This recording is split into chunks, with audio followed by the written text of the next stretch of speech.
My name's Jesse Kaiser, and what do I say?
I've been in the automotive motorcycle customization kind of hot rod scene all of my life. I grew up on the floor of my dad's motorcycle shop.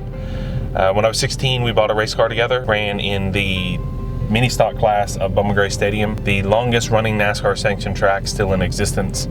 I realized quickly that I couldn't make a living being a race car driver, so I said, well, I'll make a living building race cars. So I went to UNC Charlotte, studying in the motorsports engineering field, and I hated it, and quickly realized I couldn't make a living building race cars, so I'll make a living writing about race cars. So I transferred to High Point University in a journalism program, and from then on I told people when they asked me what did I want to do for a living, I want to work for Hot Rod Magazine. And I went to Hot Rod Magazine and did an interview. I didn't know they were hiring, I just told them I want to apply. Little did I know I actually was applying for Mike Finnegan's job. He had replaced me in the job that was open at the time. They called me to tell me I didn't get that job, and they said, but we got approval this morning for an assistant editor position. If you want it, it's yours. So I went out to LA, I worked there for a few years, worked my way up to like a staff editor position. Was visiting home one time. As I'm loading ice in the cooler, my mom had called and said my dad was having a heart attack. And at that moment I said, I'm not gonna do this anymore. I need to be home. I need to do what I've always wanted to do, which is open up a hot rod shop. And so that's what we're doing now. We're just starting out. I'm determined to make a success out of it.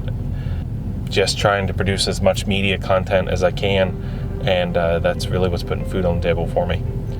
My father is an old-fashioned Southern guy, and I'm kind of a newer version of the hot rodding scene. I'm 32, he's about in his 60s. So we are constantly fighting, and the older I get, the more often I'm right. And so now we've reached a point where it's about 50-50. Half the time he corrects me on something, half the time I correct him on something.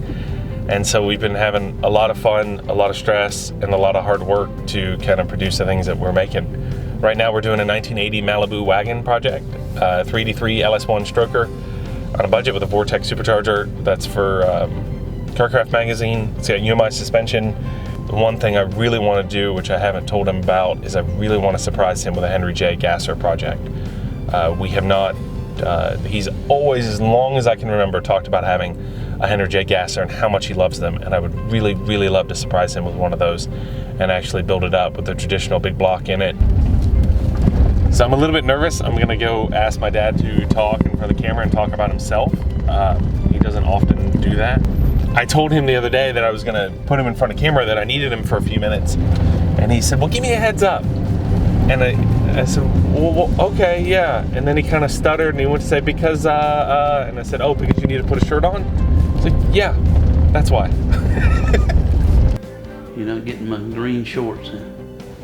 Tell me when you're ready. Come back over here.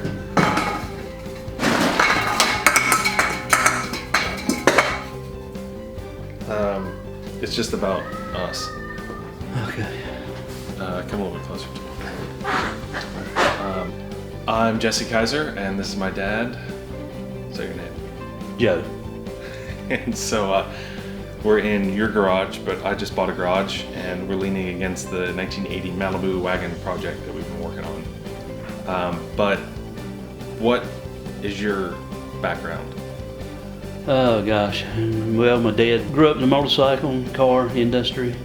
He raced when he was young and then had a drag car for several years, and I grew up helping him, and then my brother came along 2 years older than me, he kind of followed the same footsteps and motorcycles and cars and racing, and it just kind of progressed to me. And now that Jesse's the 4th generation, he's driven NASCAR.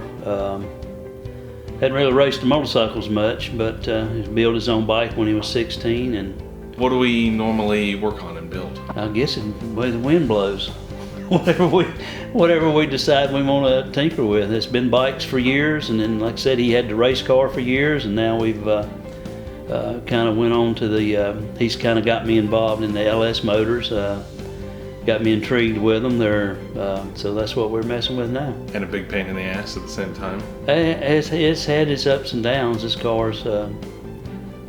car's been trying on both of us, but maybe it makes for a better reward at the end. Right? Are we kind of learning stuff the hard way a lot? Well, I wouldn't say the hard way. It's just the way you have to learn, by hands-on. We'll probably do another LS. We've got a motor here on the stand to rebuild. Oh, yeah. This motor was built in the machine shop and has been dynoed, and this motor here will probably be built at his new garage and put on an engine run stand and broke in that way. But I would think we'd probably be messing with LS motors for a little while until we get on to something else. What projects do you want to work on? If we could work on anything, what would you want to work on? Gosh, I don't know. I've had a hankering for a few years to build a retro gasser, so I don't know. I don't know if that'll come along or not, but the G-bodies, General Motors' last hurrah with a full-framed rear-wheel drive car, so hopefully that will continue on with his generation and the generation after him. So I'm actually I'm shooting a video because they're doing applications for a TV show. Oh, really? Do you think you and I would make a good TV show? It would be interesting. We definitely have our good days and bad days, for sure.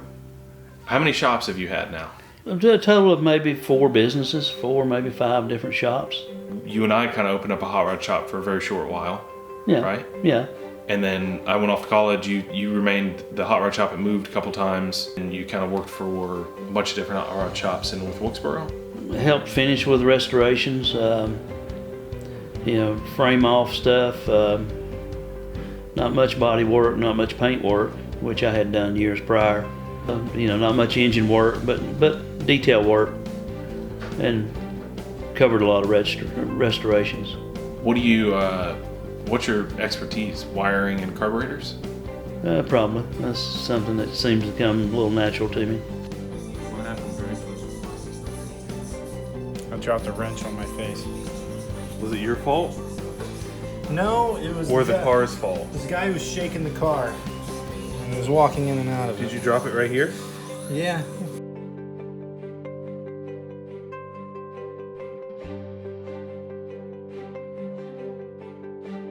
Showing you my brand new garage. This will be our shop. This is a paint room. The gentleman before me restored tractors, and you can see the layers and the years of paint in here. This is wild. So I'm gonna finish off here with drywall. I'm gonna cover up these with some kind of like homemade soft boxes. I'm a photographer after all. And then looking at this is where the magic is gonna happen. We could probably fit about 5 different cars. And then we've got all of our workspace. All of these, everything will be turned white so that light will bounce in here and it'll remain nice and bright. But everything I can shoot will stay white. And then I've got the house for extra storage.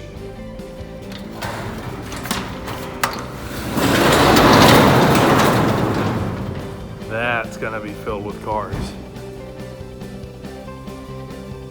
Chicken coop, soon to be for the wife. And then tons of area for my son to play on his little 4-wheeler. There's a little creek down here and the property line ends on the other side of there. So I've got really excited as to how much property I have now. Dream come true. I just want to say thank you guys from the bottom of my heart just to allow me to apply for this. and for getting through the first round of eliminations. It's really a dream of mine to do such a thing. So even if it doesn't go any farther than this, I just want to thank you guys very much.